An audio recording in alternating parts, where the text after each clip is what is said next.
À.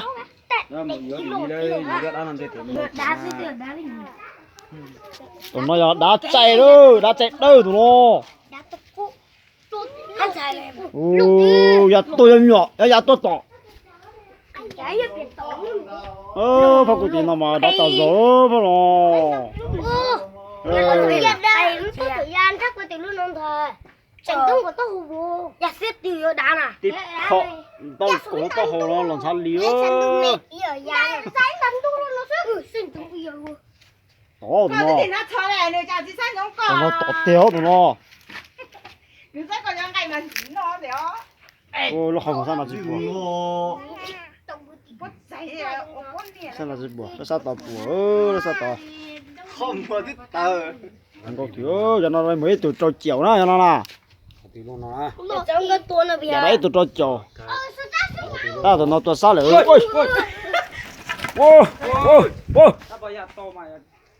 Tao mà đó mà tao đi ra không chịu lo. Ngắt đó là.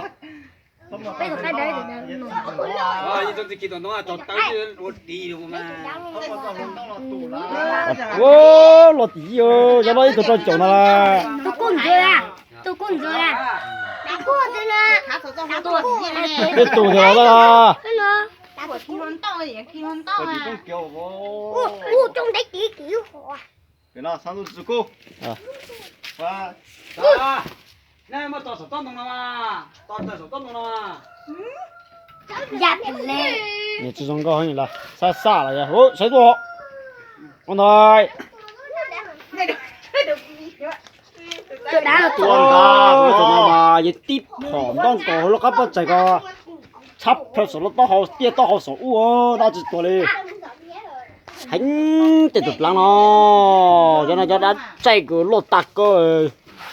Lên trên thế yuan là lên trên thế chuối nó là cái từ tao chịu đó là bây giờ ồ nó thì nó tao kìa ô châu ra kìa ta chỉ lột tạc cơ không kì mấy tụi kìa ai có mua một cái tụi non đấy gì ô đang có lột tạc hồ nó đã rồi cây sao hành nó sẽ không chứ chỉ ra tụi cô không một được ô lột gì ơi rồi giờ lột tạc rồi mày biết sao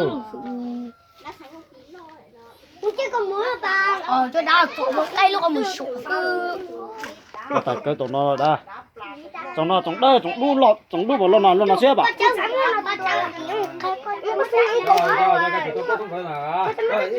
nó cho tôi cũng mà ô lọt ta rồi Cho nên tụi nó đau kì. cho nên tôi lọt tại cái tôi đó ấy chơi lời tự nhiên tại bây giờ về